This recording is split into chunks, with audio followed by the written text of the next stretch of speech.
നിങ്ങൾ ഇതേപോലെയുള്ള കുഞ്ഞുടുപ്പുകളൊക്കെ വാങ്ങിച്ചിട്ട് പിന്നെ വാഷ് ചെയ്യാറുണ്ടോ? കുട്ടികൾക്ക് ഫസ്റ്റ് ഇട്ട് കൊടുക്കുന്ന സമയത്ത് അത് കുഞ്ഞുടുപ്പ് അയക്കല്ല, നമ്മൾ വാങ്ങുന്ന ഡ്രസ്സാണെങ്കിലും വാഷ് ചെയ്യാണ്ട് യൂസ് ചെയ്യരുത് കേട്ടോ. അതിനുള്ള കാരണം വളരെ സിമ്പിളാണ്. എന്നാൽ നമുക്ക് അതല്ലാണ്ട് വേറെ ഓപ്ഷൻ ഇല്ലാത്തതുകൊണ്ടായിരിക്കാം. ബോംബെയിലാണ് കൂടുതലും ഇതേപോലുള്ള സംഭവങ്ങളെല്ലാം നടക്കുന്നത്. അവിടെ സ്ക്വയർ ഫീറ്റിനാണ് പൈസ.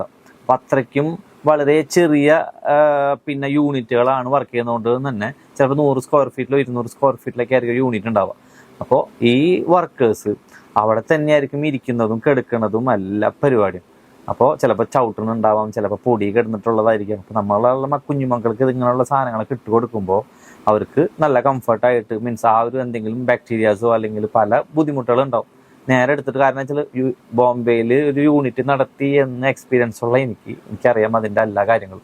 എല്ലാ യൂണിറ്റുകളും എല്ലാ പ്രൊഡക്റ്റുകളും അങ്ങനെയാണെന്നല്ല. അപ്പോൾ ഏതൊക്കെയാണ് ആ പ്രൊഡക്റ്റ് നമുക്ക് അറിയാത്തതിൻ്റെ പുറത്ത് തന്നെ എല്ലാ സംഭവങ്ങളും വാങ്ങുമ്പോഴും നമ്മളത് അതേപോലെ ചെയ്യാൻ നിൽക്കുക. അതേപോലെ തന്നെ ബനിയൻ്റെ ക്ലോത്തുകളിലൊക്കെ വരുന്ന മീൻസ് ചെറിയ ഉടുപ്പുകളൊക്കെ വരുന്നതാണെങ്കിൽ നല്ല പൊടി ഉണ്ടാവും. അപ്പോൾ അതൊക്കെ പോകാനായിട്ടും നമുക്ക് ഈ ഒരു മെത്തേഡ് മീൻസ് വാഷ് ചെയ്തിട്ട് യൂസ് ചെയ്യുന്ന പരിപാടി വളരെയധികം നന്നായിരിക്കും.